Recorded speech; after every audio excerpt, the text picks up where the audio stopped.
Hey, yo, what's happening? What's happening, y'all? It is me coming back at you again with another live stream vid that is.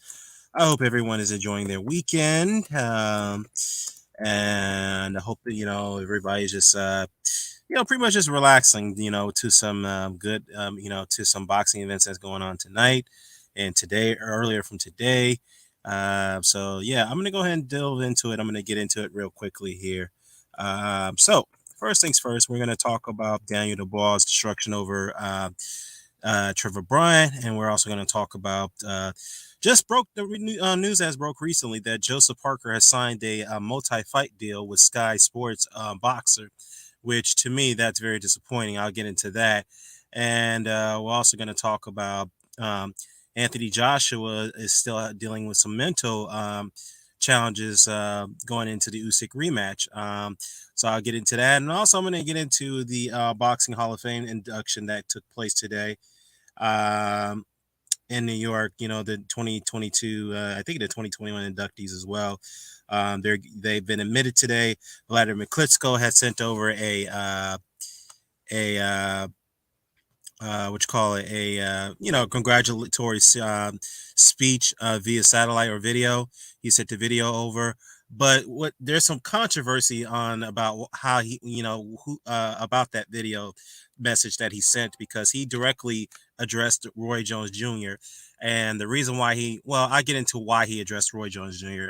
In that congratulatory message that he sent over to the 2022 Boxing Hall of Fame inductees. So yeah. So, and I'm also going to chop it up a little bit about some other news, just sprinkle in a little bit of Jaime Munguia versus James Kelly tonight. Uh, Another disappointing, situation for Jaime Munguia.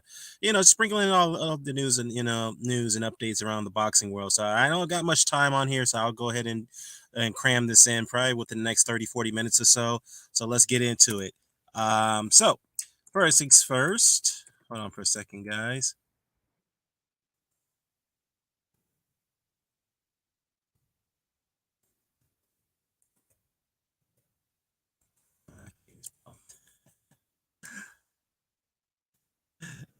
Okay, so let's get into it right now.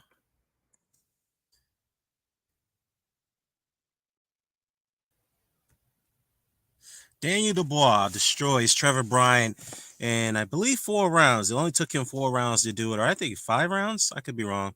It took him 4 or 5 rounds to destroy Trevor Bryan to become the new WBA regular heavyweight champion. The baby belt.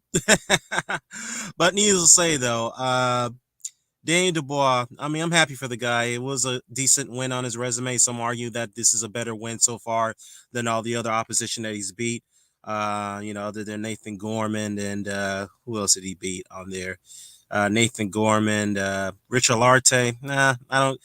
I mean, I guess it's an okay test as a prospect, but Nathan Gorman, I mean, arguably, Trevor Bryan is definitely his biggest win so far, and he was expected to win, even though he had to travel abroad to fight Bryan in his backyard in Miami. So, uh, yeah, I mean, it wasn't really a spectacular fight. I agree with Ralph on Real. What's going on, Ralph on Real? Dari in the chat. Um, I guess the production itself was awful. Obviously, because that was a Don King event. So yeah, these days Don King's relegation from the mainstream boxing scene is shown tonight because of the production quality was terrible, terrible, terrible, terrible, terrible. Um, aside from that, Daniel actually needed this win. I mean, because he still needed to shake off the mental cobwebs from his fall, his defeat against Joe Joyce. And obviously, some were just wondering, could he recover from that? Because that was a pretty, I would say, it wasn't a one-sided beatdown, but he took a lot of punishment in that fight, and he ultimately quit. He gave up, and rightfully he had to give up because his left eye was damaged. So he didn't. You wanted to make sure that he could preserve that eye so he could see for the rest of his life. Uh, so yeah, good win for him. Definitely a step in the right direction for him to be, to take, step in the direction for him to take on the top 10, the top contenders in the heavyweight division. He did call out Dillian White. Yeah, I'm going to get into that right now, Ralph. And shout out to Joe host in the chat. He says that Dan, that was disappointing, had Bryan by the upset. You know what though? I wouldn't have been surprised if Trevor Bryan would have won that fight. But before I get into the technical breakdown, I want to talk about Daniel Dubois' call out. I mean, he looked very joyful. He was happy. He seemed, he seemed excited. He seemed rejoiceful in a way. I mean, rightfully so. I guess this win was it was a good sense for him to finally clear the mental cobwebs from the Joe Joyce fight. So I think going forward, he's regained his confidence going forward. He's not gonna worry about that, about that defeat lingering in his mind going into other fights. Now he did call out Dillian White. He said he wants Dillian White. He wants to fight him. Honestly, I'll be honest with you. I think Joe Joyce. I'm not Joe Joyce. I'm sorry. I think Daniel Dubois would beat Dillian White at this point.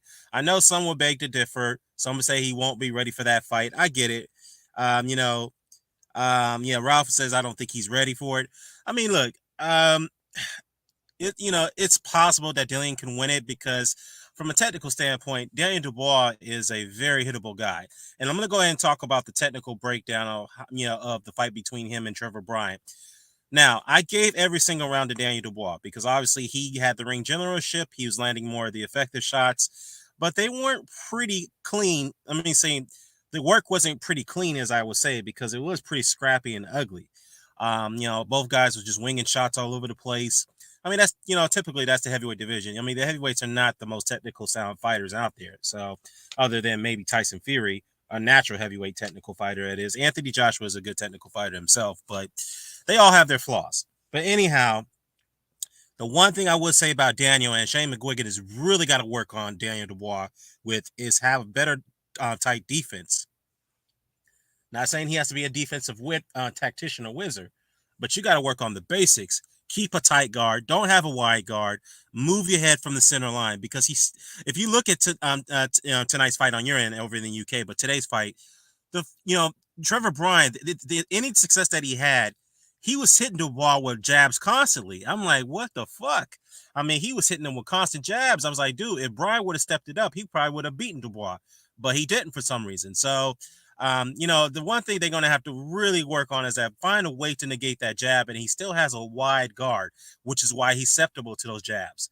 He still continues to get hit with not only with the jab, with the overhand right as well. So, they definitely, McGuigan and Dubois, they really got to work on that before they take him to the next level.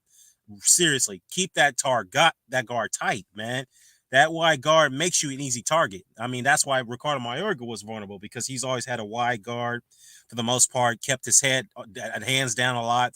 That's the same thing I see with Dubois. And to be fair, Daniel Dubois, is better technically than Ricardo Mayorga. It's safe to say that. But yeah, do I think he's ready for Dillian White? I think he is because Dillian is at this point he's at the end of his career. Someone argues that he's a shell of himself. His punch resistance is gone, man. I'm just keeping it real. His punch resistance is gone, and he's never been a very fast fighter. He's always been a slow-footed fighter. Never been an effective fighter coming on the front foot either. So if anything, Dubois is a very good, effective pressure fighter. So, and he's pretty decent going off the back foot a little bit, Dubois. But again, though, I'm not saying this is a foregone conclusion if they fought. But if Dillian does have a chance of winning that fight, all he has to do is jab Dubois' head off. Pretty much that's all he has to do, unless Dubois doesn't fix that problem of him keeping that wide guard and moving his head from the center line. So, yeah. I mean, will Dillian White fancy that fight, as you guys will call it? Probably not right now. Not at the moment. I don't think he would at the moment because at this point of Dillian's career, he's just looking for a big payday and cash out. That's from the looks of it because he's really lobbying or angling himself to get into that Joshua rematch. I mean, look, if that happens for Dillian, so be it. Will that be considered a crossroads fight between the two? Some would argue that, but me personally, no. I think AJ still has a lot to offer, even if he loses to Usyk in the rematch, which I think he will. I think he'd still be a top player. I don't think that would be considered a crossroads fight. I mean, look, they're both going to be in the top 10 either way, as far as the heavyweight rankings is concerned. So I don't know. I think it's far-fetched for me to say that it'd be a crossroads fight if they were to fight again. Dillian and AJ, as I pointed out. Yeah, so that's just my take on, that's my breakdown how the Daniel Dubois and Dillian White fight would play out. So Yeah, I just think that Daniel Dubois, I favor him to win that fight. I really do. Yeah, Joe Ho says that. Yeah, that definitely be a war. Yeah, that definitely be a war. You can forget about defense. I think it's one of those situations. Is like just like if Joshua and Wilder fought, it's just like one of those situations that you have so many variables on on how this fight could play out. Someone obviously Wilder would be the favorite to win that fight if they were to fight. Just to think about it, but realistically, it depends on who lands first because whoever lands first, and if Wilder lands first, then pretty much that's it for AJ because we know that his punch resistance has always been questionable. So, yeah. What else am I gonna say? Yeah, hold on for a second, guys. I got to charge my laptop. Hold on.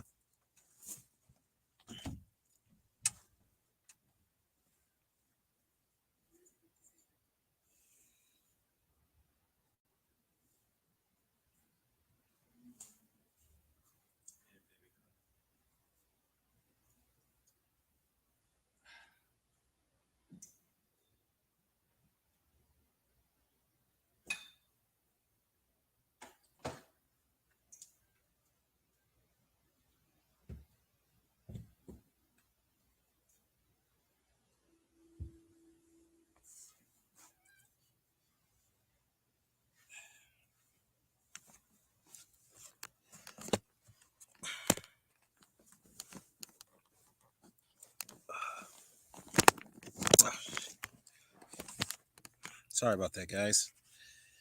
All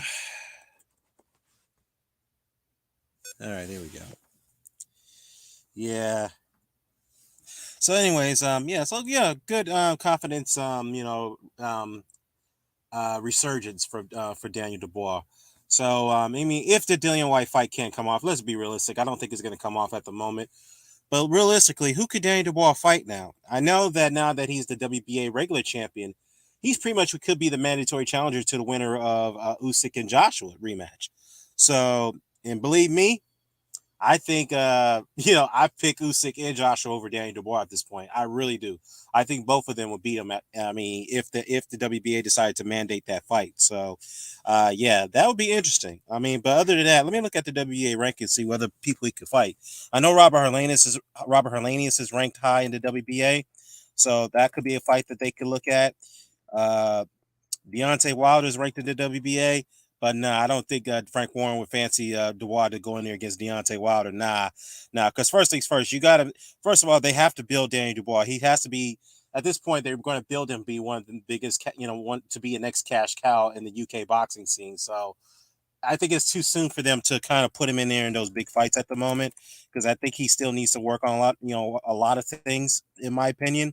So maybe give him 2 or 3 more fights, and maybe you can finally put him in there in the elite level of heavyweights. Maybe 3 more fights, 2 or 3 more fights. So yeah, that's just my take. So I'm gonna go ahead and look at the heavyweight rankings to see what we have right here. So that way, I can have a good idea of how Frank Warren can move Daniel Dubois. So let me see here. As far as the heavyweight rankings concerned, now this is as of June 1st, so this was 10 days ago. So you have Huey Fury and Michael Hunter.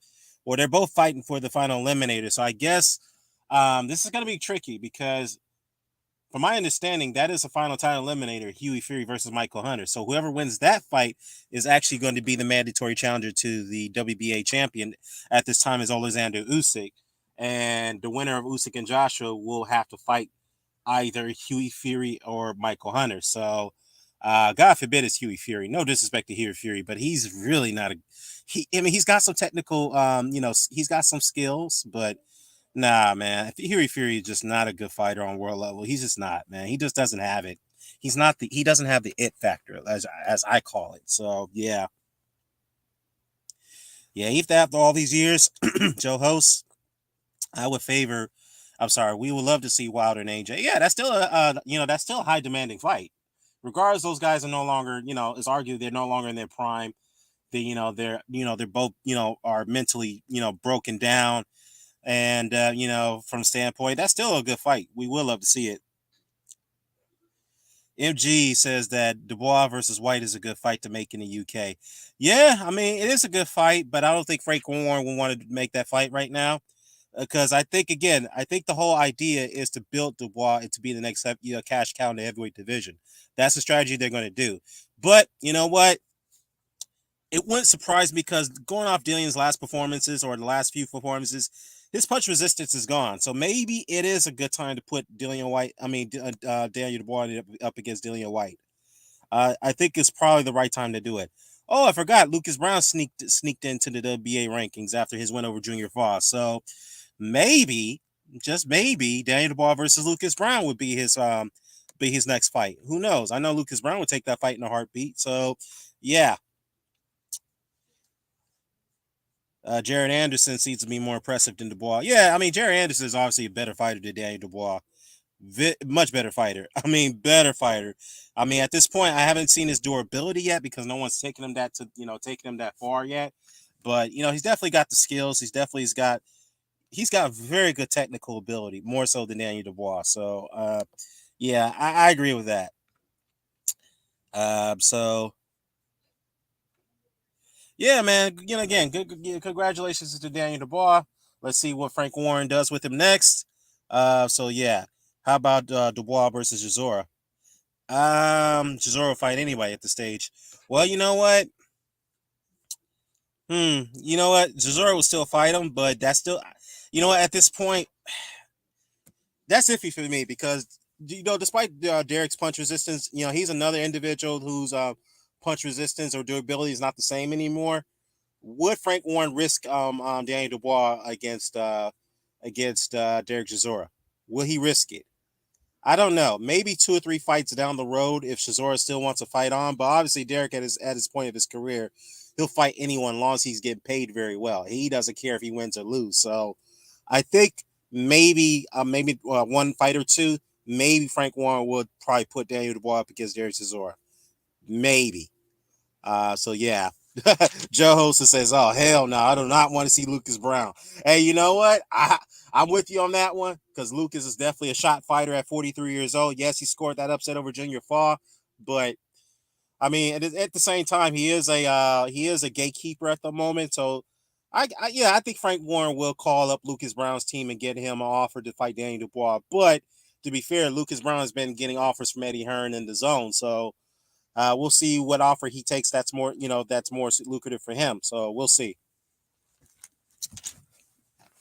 Yeah, but obviously, let's be honest. If Daniel Dubois fights Lucas Brown, he's not going to get credit for that win. We all know that, and I get it. But at the same time, you need to put somebody in there to help him work on his technical deficiencies, like a Lucas Brown, so that gives him an idea how to fight. Have a good idea how to fight someone on elite level with those new technical adjustments. So yeah.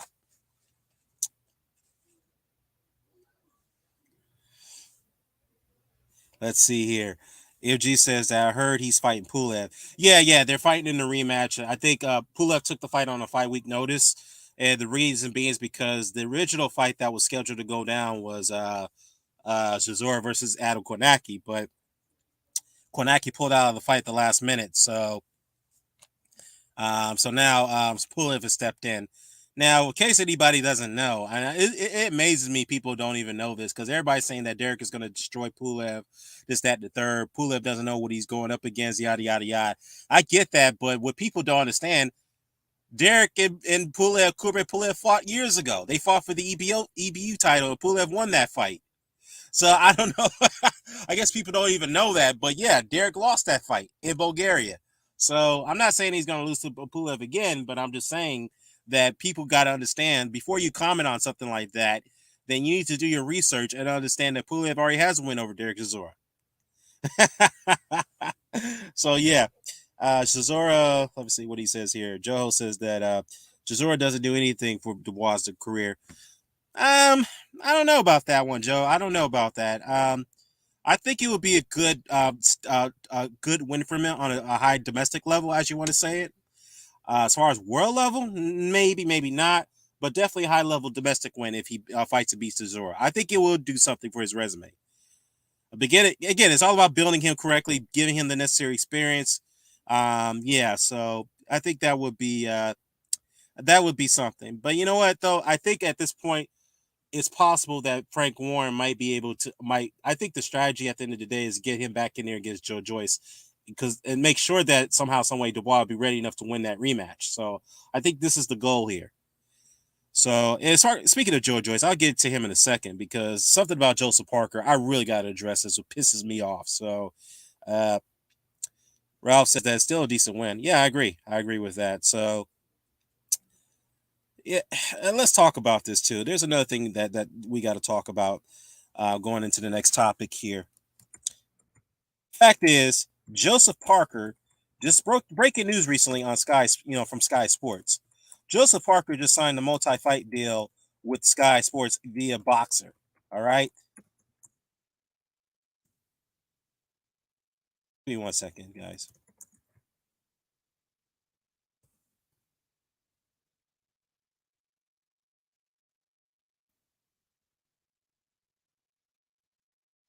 So he signs a multi-fight deal, right?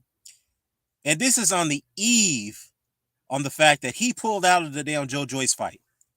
And the reason why he pulled out of that fight is because supposedly Andy Lee, who's his head trainer, was not going to be in the corner by the date that his fight was scheduled to fight Joe Joyce because Andy Lee's wife is having a baby. If that was a conflict of interest, so he couldn't, if Andy Lee wasn't going to be in his corner, then there was no point to stage a Joe Joyce fight.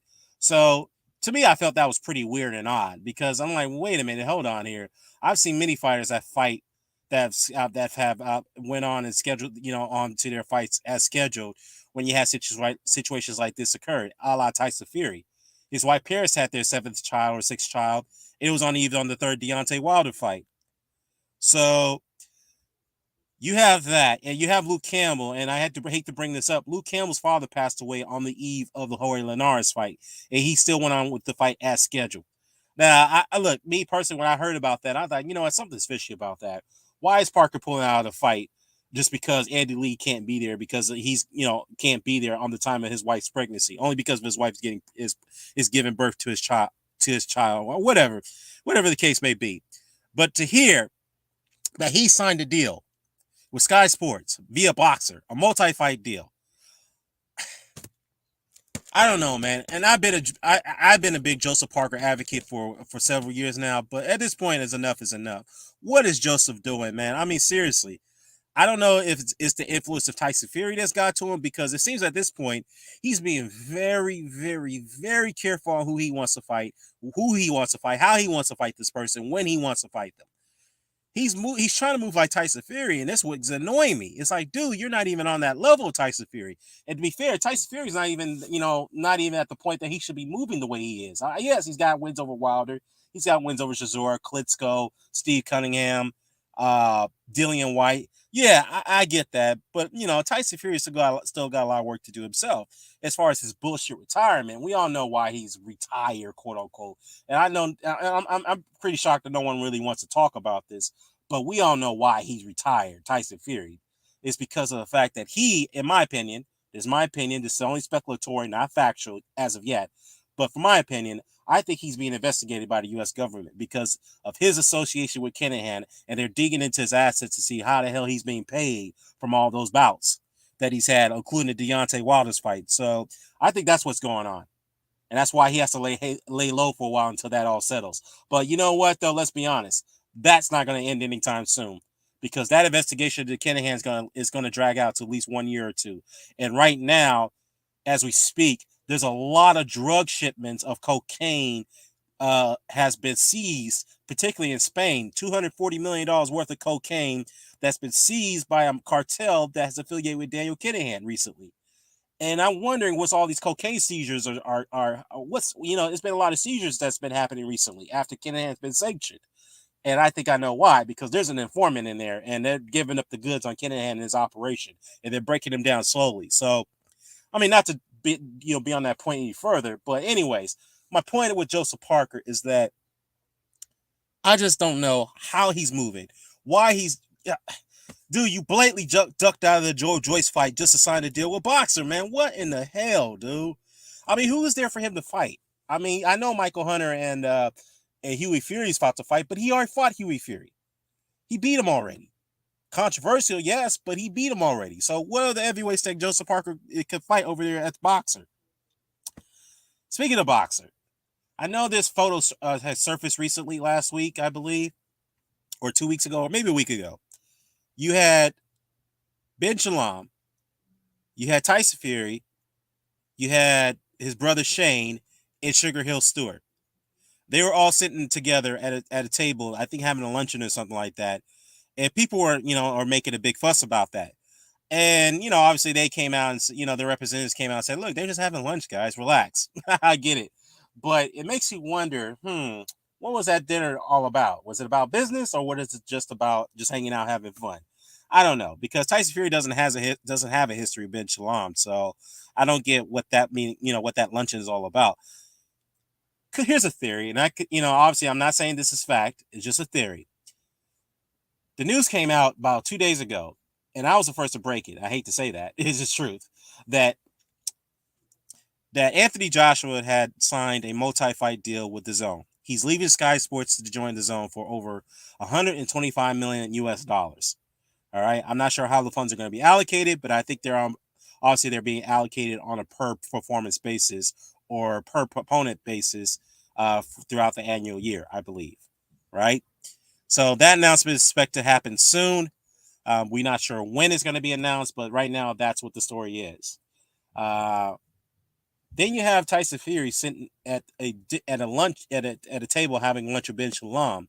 Is it possible that Joshua is going to leave Sky to go to the Zone, and the boxer and Sky Sports is going to snatch up Tyson Fury? Now, I'm not sure what his current contract situation is with Frank Warren and Queensberry at BT, but I know his contract with Bob Arum should expire right about now.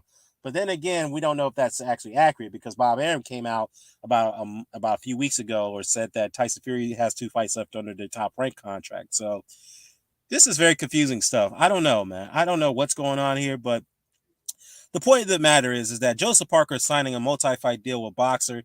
Someone may agree with me with this, someone may disagree with me. That's fine. We all can have our difference of opinion. But the fact is that I just don't know what does this deal even benefit him other than maybe a big payday. But there's really, I mean, let me look at the Boxer, the list of heavyweights that they have at Boxer. There's really no one there for him to fight other than Huey Fury. I mean, Huey Fury, he beat Huey already. So what's I mean, let me look at it. Give me a second, guys. I'm gonna bring up the Boxer roster.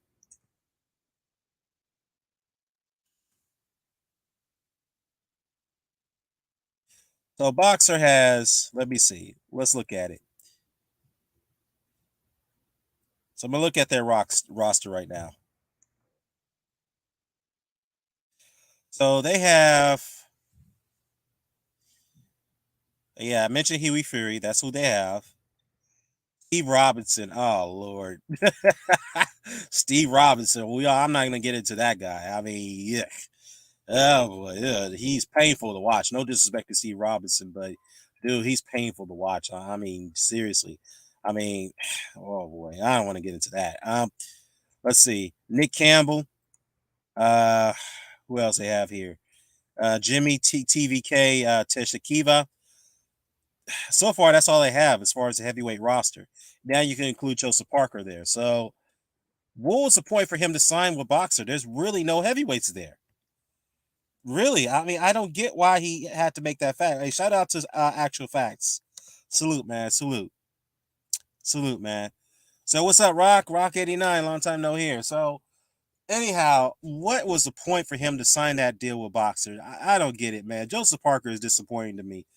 Very disappointed the way he's been moving his career after the fact that he lost to Anthony Joshua and Dillian White. He's been moving his career. He's regressed. Let's be real. The way he's moving and the way he's becoming a Tyson Fury lackey for all people, man. It's like what the fuck. All right, man. Let me move on from Joseph Parker, and let's talk about this story right here. This is another thing that's kind of somewhat somewhat not saying disturbing, but it's kind of what's the word I'm looking for? Kind of a bit of a disarray why this comic came out from Robert Garcia. I'm gonna go ahead and put it in the ticker so you guys have an understand.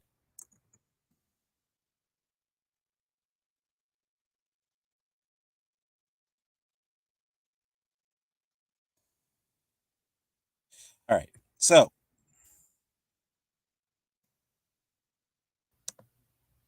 Robert Garcia gave an interview on his I think it was on his YouTube channel. I think it's Robert Garcia Unfiltered or something like that. Whatever the case may be. But anyways, the UK publications picked up on this interview and his comment that he made, which was a standout comment throughout the interview that he had on his own channel. He said that Anthony Joshua still has a mental problem. And I'm not only paraphrasing what he said. Actually, let me bring up that article so I can read it from verbatim rather than paraphrasing it. So that way you guys have a good understanding what he said. All right. So Anthony Joshua, mental problem.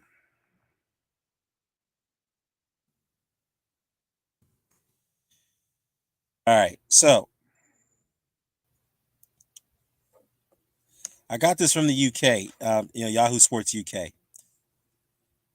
I'm going to go ahead and share this with you so you guys can look at it. So give me a minute. I'm going to go share it. I'm going to share my screen with you guys so you can look at it.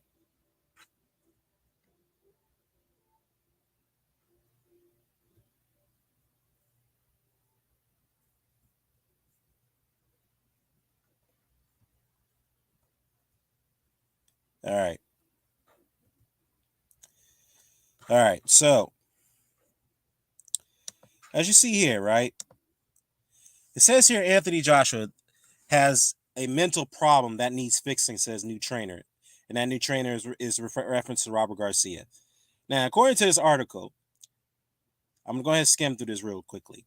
On his YouTube show, Robert Garcia Unfiltered, Garcia said, quote, all right, sorry, I'm going to highlight this so that way we know what we're looking at.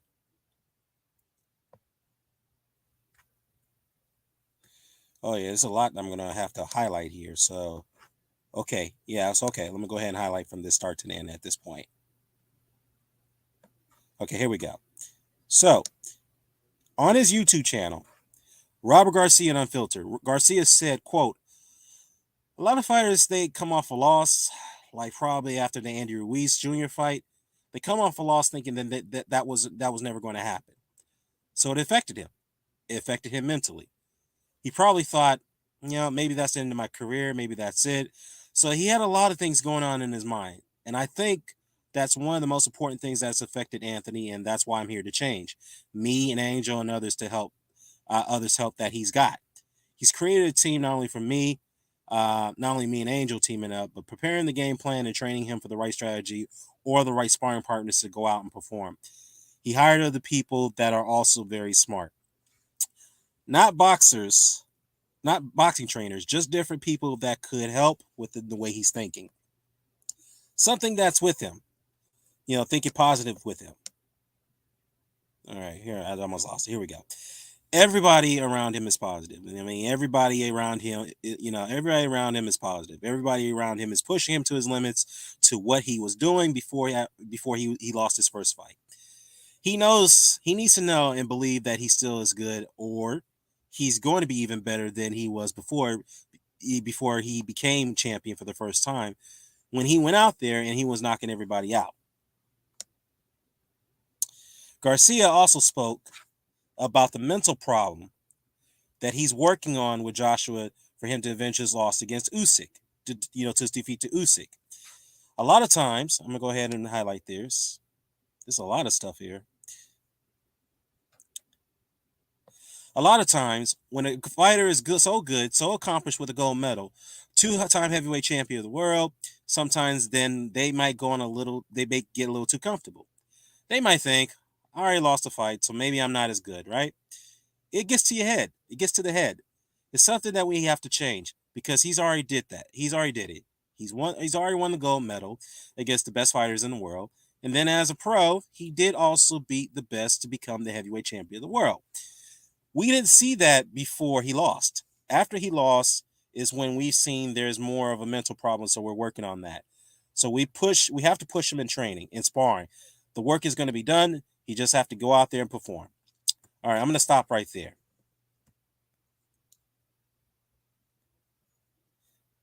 All right, so I think that's kind of odd for Robert Garcia, a trainer, by the fact of the matter. I thought that's kind of odd for a trainer to come out and openly admit that his fighter has a mental problem that he can't get over. And I've been saying this for a while now. I've been saying this along with other people, EJ and everybody else. We've been saying that Anthony Joshua is still affected from that Andy Ruiz loss. Why? Because the way he fought Ruiz in the rematch, okay, rightfully so, that was a strategy because you can't stand in front of Ruiz, you can't trade it with him. I get that. But even after that fight, the way he fought Kubrat Pulev, a cautionary fight, that was unusual because he could have got Pulev out of there earlier than the 10th round, I believe, when the fight got stopped. But he was very hesitant. And we looked at him like, why are you being hesitant to go for it? What's going on with him? And he's still affected. He's bothered by that. And here we have, behold, and everybody else has been in denial. Who's supporting Anthony Joshua? Okay, you can support him. These people have been in denial, saying no, Joshua doesn't have a mental problem. What do you talk about? He beat Ruiz in the rematch. Yeah, he beat him in the rematch, but that doesn't mean that he still doesn't have the psyche or the mental effect from that loss that he had with Ruiz. It wasn't like he got outpointed in that loss. He got beat down. He was knocked down several times. He took a bad beat in that fight. That right there can change a fighter mentally, in some cases physically. So Robert Garcia has openly admitted that he still is lingering and having a mental effect about that loss. It makes matters even worse is that he got outclassed and beat up in the last round to fight against Alexander Usyk, who's far more skillful and more of a seasoned fighter than Andy Ruiz. So now you're really going up against it now, and Joshua still can't figure this problem out. He still can't figure out how to shake the mental capacity, the mental challenge, get over the fact that the way he lost his two fights, particularly with Andy Ruiz, he still ain't gotten over that. He's not willing to take risks. And from the word from the grapevine, that's what Robert Garcia is trying to help him out. And I think they've been working on this for several months now, and somehow, some reason, I have every reason to believe that it's not working. And that's probably one of the reasons why they pushed this fight back is for so many times because they're trying to get Joshua uh, prepared mentally, not just physically, but mentally for the Usyk rematch. So that's why they're probably pushing this fight back for so many times. I know the war has attributed to that delay. I get it. But the fact is that this fight could have been done. It could have been signed, sealed, delivered long before the war started. Long before the war started. When I mean by the war, I meant by the Ukraine and Russian conflict that's taking place as we speak. So, yeah, I find that a bit unusual that a trainer, will come out and openly admit that his fighter is having a mental problem that they have to fix. To me, you got to keep that within the family. You know what I mean? Keep it within the team. You don't disclose that fact publicly. Because what if Usyk's team look at that? But you know what? To be fair, I don't think they care. I don't think they even bother by all this gossip and hearsay. But at this point, this is not hearsay because this is still obvious that Joshua still has a mental problem because the way he's been fighting as of late. So I think Usyk and his team don't even care. They're like, look, we're just gonna, to be fair, you haven't really heard anything come out of this camp other than one little rumor that I'm going to get into shortly. Usyk is trying to focus on the rematch, and then again, is he really focused? Because the word on the grapevine is that he's also having some mental challenges too, and this is more of a reasonable reason why he's having mental challenges because of his, the situation that's going on in his home country, Ukraine, Ukraine is almost in decimation right now, particularly, cities and towns outside of Kiev. I mean, you have people that had to flee for refuge. His family, his friends, his family have been displaced. It's like a lot of things that's going on in his mind. And I think his home got burglarized too. So that's another thing. You know, all this is going on the back of Usyk's mind right now. So is he really focused on trying to, in going into the Joshua rematch? So far we haven't heard anything come out of the Usyk camp about this matter. But it is smart for them to kind of keep things, lit tight right now because you don't hear anything, coming out of the Usyk camp when it comes to, things like, for example, with the Joshua camp, because so far there's a lot of shit coming out of that camp. I mean, you got disagreements. I heard this is what I've been hearing. Okay, there's that camp is in disarray right now with the Joshua, Anthony Joshua. That is, I don't know, man. I think it's kind of strange for the Robert Garcia to come out and openly admit that Anthony Joshua publicly, openly admit that he has a mental problem that he still that he's working to fix with him. Oh boy, you know what?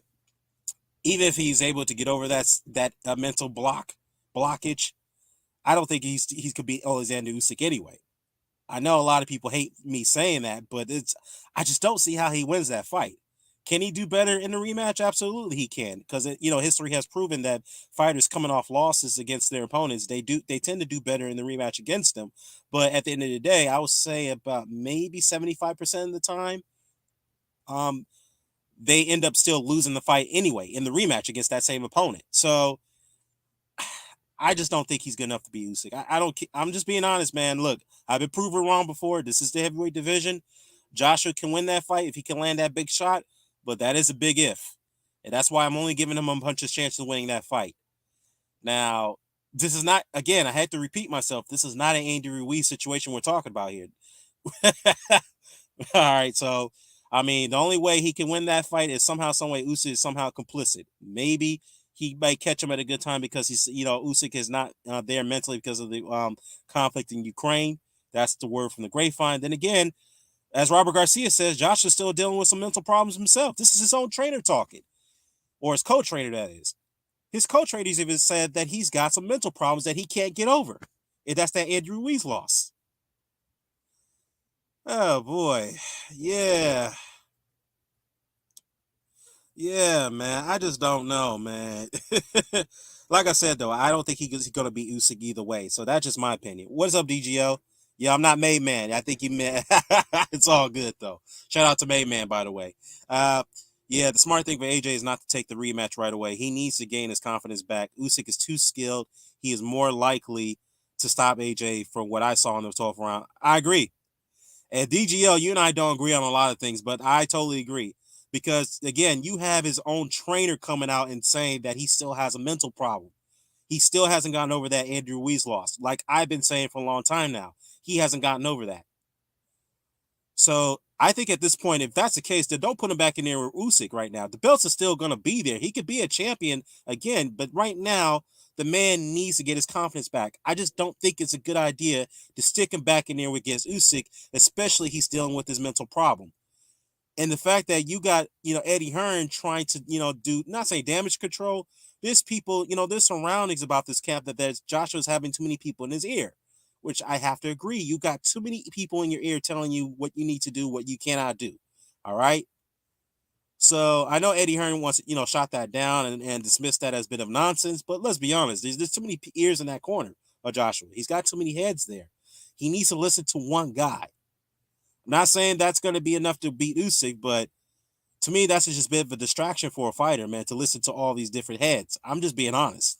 So I agree. I just think they need to. I just think somehow, some way, I just think they need to pull Joshua out of the fight, man. I mean, whatever the case may be, he should have gotten an interim fight by now, especially with all these delays. Why did he not take an interim fight, before going into the Usyk rematch? I don't get it. I really don't understand this, man. I mean, now there's some Joshua fans, not all of them. Some of them are a bit upset, and rightfully so, because Joshua hasn't been active, especially with all these delays. He hasn't been active, and what happens is if you're not active, that could slow you down. So, yeah, man. I mean, I think I found that a bit bizarre. I know. Am I reading too much into it? Am I, is it just a little bit of, is it a bit of, oh, come on, Dan, come on, there's nothing really to be concerned about. I mean, maybe, but to me, I just find it unusual that a trainer will come out and openly admit that he has a mental problem. This is kind of like Kenny Porter with Sean Porter after the Terrence Crawford loss in stoppage, throwing his fighter under the bus. I'm not saying that Robert Garcia is throwing Anthony Joshua under the bus. The fact is, this is what he said is true. We all could see it, but again, people were being dismissive about this fact, and this has been going on for a long while now. Robert Garcia just confirmed that he's still having problems dealing with the Andrew Ruiz loss. Mentally, he's still dealing with that problem. So, look, man, I really want what's best for AJ. I really do. I think at this point, pull him out of the Usyk fight and let him get some confidence building fights. The belts, he will always be a champion again. I don't know why people are so worried about if he doesn't take that fight now, he won't be a champion again, yada, yada, yada. I'm like, come on, man. Joshua's 32 years old. He's young for heavyweight. Yes, he's taking a lot of punishment in his fight early, in his fight, his fights early in his career, but he's still in, pretty good form. So he can develop and he can learn, man, under a new trainer. That's what he needs right now. Get him some confidence building fights, and then you could put him back in there in championship contention. That's the way I think he should move right at this point. I mean, that's just my opinion. Who am I? I'm just a YouTube commentator. That's all I am. Don't listen to me. That's fine. But at the end of the day, this is a risky business, and Eddie Hearn said it best. If you want to be the best, then why not take the risks? And I agree with Eddie Hearn to some extent. But at the same time, I think Joshua was taking way too many risks for early in his career, and he's prevailed. I'll give him credit for that. But at some point, sometime when it's going to catch up to you, especially you've been able to get away with some of your wins, despite your technical deficiencies, this is going to catch up to you, and you really need to take a step back a little bit. I mean, I know a lot of people worry about, okay, we may not get the Fury fight. I mean, who knows if Tyson Fury's going to come back if the U.S. government doesn't indict him? Sorry, guys, I hate to say that. But anyways, yeah, I mean, come on, man. Okay, Ralph says that Ralph on Real says that Sugar Hill would be a better fit for AJ. Yeah, he would be, but I think the conflict of interest would be Tyson Fury. Now, let's be real. Tyson Fury is not retired. He's not officially retired. He's retired because he's got a legal problem that he's got to deal with, and that's going to take a while for him to find out a way to get over to overcome that. And this is the U.S. government we're talking about here. So this is not UCAD where he'll be able to use all his resources to bankrupt a certain company or entity. But that's not gonna. This is not the. This is not UCAD. So UCAD is small fry compared to the U.S. government. So that's a big fish he's got to deal with. He's got to find a way to get out of that, and that's going to take a while. So yeah, if Tyson Fury gives Sugar Hill the blessing to train Anthony Joshua, then so be it. I think it'd be a good fit. But at the same time, you can't teach a fighter durability. Either they got it or they don't. Anthony Joshua doesn't have the best durability in the world, and he knows that himself. He doesn't have the best durability, and he doesn't have the greatest conditioning in the world. He's not like Tyson Fury. Better, powers of recovery, better durability, better, stamina conditioning. So yeah, I mean, where'd you read that? Oh no, I was only being speculatory, Ralph. I'm just saying that I think the reason why he's being retired, quote unquote, is because of that Daniel Kinahan situation. Think about it. Why did Tyson Fury announce his retirement all of a sudden that after Kinahan got sanctioned by the U.S. government? Don't you find that kind of odd? And the fact that he hasn't been back in the U.S. ever since. Why is that? Why is that? So yeah, it's just like it's a catch-22 here. It's like connecting dots. So yeah. So yeah, as far as where you read that, you're talking about. I'm referring to the Tyson Fury situation that he could possibly be indicted. That's just speculation. I don't know for sure, but the way things are moving right now with the Kid Hand situation, with all these drug seizures going on around the world, yeah, it's getting bad. It's going to get a lot worse. So yeah.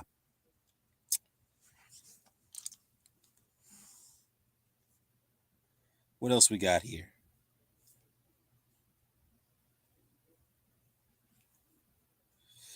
Uh oh yeah, Vladimir Klitschko. MG says that I think Jonathan Banks, Buddy McGirt, or Ryan Shields are better fit for AJ. Hopefully, Robert Garcia can enhance his skills. Yeah, you know what? Jonathan Banks and Ronnie Shields will probably be a good fit. I know Buddy McGirt probably would have been okay, but I don't think Buddy has really have experience with heavyweights. I know he has experience with light heavyweights. I think a cruiserweight, yeah, with not just Kovalev, but I think he has experience with those guys. But I don't think Buddy really has experience with heavyweights. But yeah, Ronnie Shields and Jonathan Banks, yeah, they definitely would have been a better fit for Anthony Joshua. Now, can Robert improve his game to some extent? Maybe he can, but the problem is that Robert Garcia is a guy that he has a teaching method that he tells you, don't worry about getting hit. It's either you withstand the punishment, you got to give it back. That's the way he trains his fighters. Is to trust their durability, which they all do. They all have durability. But my problem with Robert Garcia is that his fighters don't have the best defense in the world. They're not defensive sound. And the conditioning is another thing too. Sometimes his fighters don't have the best conditions going into fights.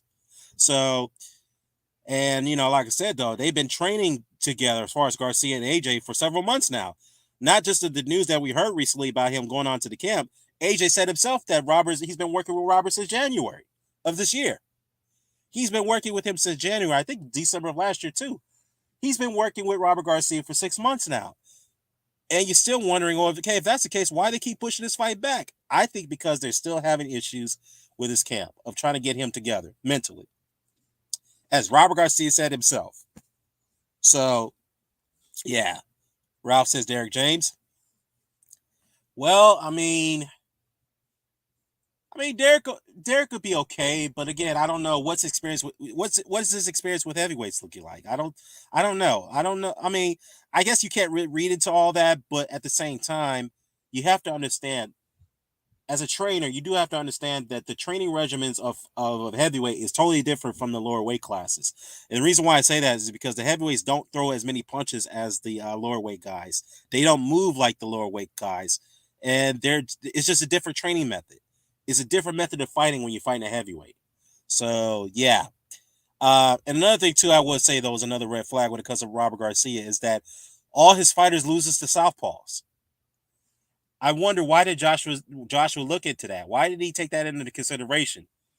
Garcia fighters lose to southpaws. In fact, Robert Garcia, when he was a fighter, he lost to a great southpaw, Joe Casamayor. Got beat up pretty badly in that fight. All right. The only southpaw that he did beat, that was early in his career, he fought a guy named Ramon Ladon, a pretty good Cuban fighter who was a good, good amateur. But other than that, his track record against southpaws are terrible. Margarito against Pacquiao. Recently, Josh Taylor against. Jose Ramirez against Josh Taylor. Who else we have here? Him. I did mention himself against Joe Casamayor, and what was the other one? The other southpaws that his fighters lost to. Oh yeah, Brandon Rios versus Manny Pacquiao. So yeah, all his fighters loses to southpaws, and to me, I wonder why didn't Joshua's team take that into consideration and use that as a bit of a red flag? Why would you hire a guy whose track record against southpaws are not that good? No disrespect to Robert Garcia, but that's a fact. That is a fact. Again, maybe there's something that Joshua sees in Garcia that we don't. That's his right to choose who he wants to train with, and so be it. But to me, I just think that, I don't know, man. Will this work? Maybe. But then again, maybe not. And I'm going to lean towards maybe not. But we'll see. I've been proven wrong before. MG says, does Robert Garcia train Mikey, his brother? Mikey has fairly good defense. Yeah, he does. He does have good head movement. But, oh yeah, speaking of Mikey Garcia, he just lost to Southpaw recently. Sandor Martin. So there you go.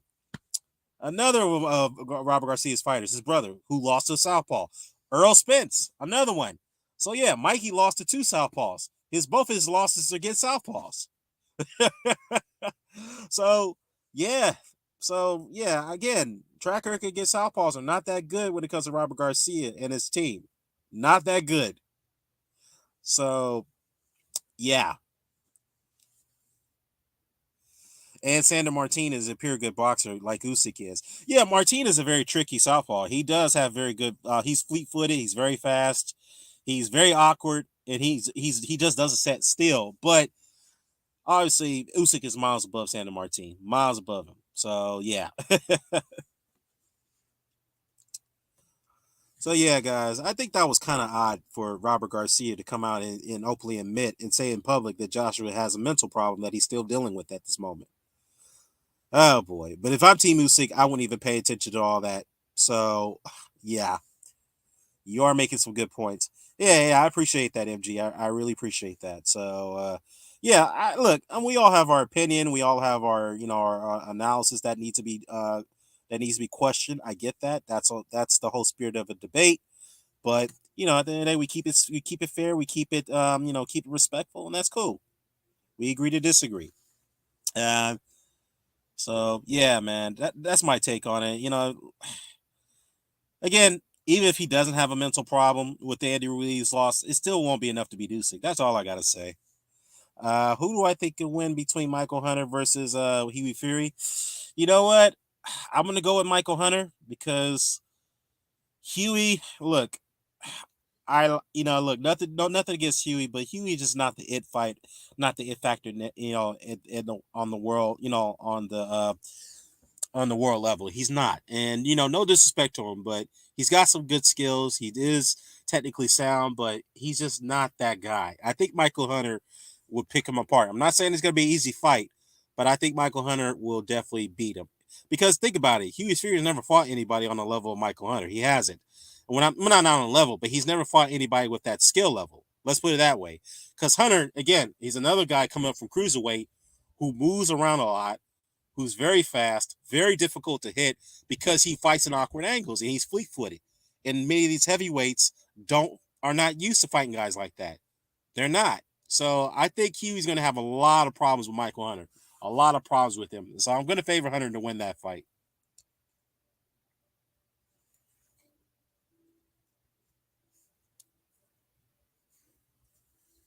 So yeah. All right, guys. I'm going to wrap it up, but before I do that, I got to make a comment here about Vladimir Klitschko. Okay. Vladimir Klitschko just recently, today actually, he gave a video congratulatory message to all the inductees to the 2022 Boxing Hall of Fame, and in that video, in that video, he called out Roy Jones Jr. And the reason why he called out Roy Jones Jr. is because not for a fight. No, he didn't call him out for a fight. He called him out because of for political reasons. Why did he call out Roy Jones out for political reasons? I'll tell you why. Because Roy Jones has a close relationship with Vladimir Putin. Vladimir said that, Roy, you need to answer this question. You broke a Ukrainian law by crossing into the Crimea territory, which is a disputed territory, and then onto Russia. Why did you do that? And why are you still, what is your association with Vladimir Putin? What's that all about? So to me, look, I understand Vladimir. Pretty much, Vladimir is like, he asked Roy, whose side are you on? Are you on the side of an aggressor, or are you on the side of the opposition who's fighting for their lives against an aggressor? So, look, I get what Vladimir is doing. I get it because I guess he's upset that the fact that you got one of the greatest fighters of all time, Roy Jones, has a relationship with an aggressor of Vladimir Putin. I get it. Um, yeah, Roy did become a citizen a few years ago, and a lot that was that. Yeah, that was big. That was suspect right there because I don't know understand. I don't understand, but that's like, what in the world what did he do to deserve Russian citizenship with Vladimir Putin? I mean, him and Putin are pretty good friends, and Steven Seagal too is also a good friend of Vladimir Putin. So, and I think Oliver Stone as well. So, those guys are very good friends with him, and so basically, Vladimir called out Roy Jones in that video, in that message, that congratulatory message. He called him out for his association with Putin. Look, I get where Vladimir is coming from, but at the same time, I just think that wasn't right for him to hijack that ceremony by putting out that message and calling out Roy Jones for his affiliation with Vladimir Putin. Um, Look, it'd be interesting to see how Roy Jones addressed those remarks by Vladimir Klitschko. So I don't know, man. We'll see. We'll see. I just think that was wrong for Vladimir to do that. I think it was wrong for him to hijack that ceremony by putting out that message, by calling out Roy Jones the way he did. But again, I get why he did it because at the same time, Vladimir does have a point. Are you still friends with that aggressor? We have to know right now, because at this point, I didn't hear anything about Roy Jones Jr. saying anything about that war, about that conflict, about Russia invading Ukraine, and I don't think he's given up his forfeited his Russian citizenship. So I think those are the things that Vladimir is questioning. You haven't forfeited your citizenship with in Russia, and yet you didn't comment on anything about my home country being invaded. So I think that's why Vladimir is upset with Roy. I mean, again, I just think there should have been another place, another time for Vladimir to address Roy, but I don't think he should have did it at the Hall of Fame ceremony via video message. So that's just my opinion. Donald Trump is afraid of Putin. Yeah, we all know that. We all know that, MG. And that's one of the reasons why he lost that re-election, because of his association with Vladimir Putin. So, yeah. Back in 2020, that is.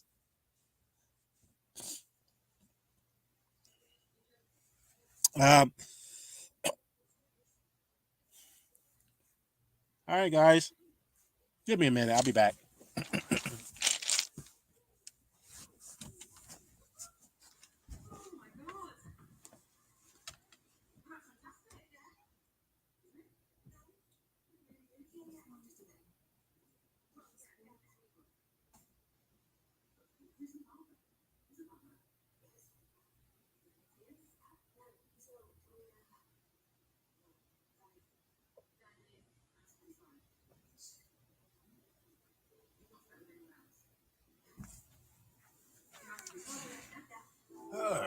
Excuse me, guys.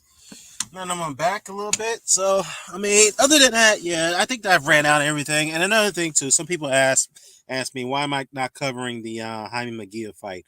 Look, I'm gonna just say this right now. Jaime Magia is not getting any mention on my channel until he does something. It's kind of like these situations, like waking me up and let me know when he does something because Jaime Magia, I don't know what's Golden Boy doing with his career. This man is like not fighting the top guys at middleweight. He's ranked highly up there in the amongst the top 10 middleweights, and he's not doing anything. He keep fighting these obscure opponents. I mean, it's just madness, man. I mean, seriously, I really wanted to see him fight Jamal Charlo, but unfortunately, his team ducked that fight. So Golden Boy, that is. I'm not like I said. I'm not gonna mention Jaime McGee on my channel until he does something. That's all. That's just it. That's all that needs to be said about that. Other than that, guys, I'm gonna go ahead and wrap it up. I gotta go ahead and get to dinner pretty soon, or a movie. I gotta go ahead and enjoy some quality time with my wife. And yeah, I'm gonna go ahead and give a shout out to the commenters: MJ, Ralph Unreal, Rock 89, Joe Host, DGO, Actual Facts. So yeah, I appreciate you guys for coming on momentarily and Dairy. So I'm gonna go ahead and close this up. Mr. Boxer today, man, you came in just when I broke down all the heavyweights, man.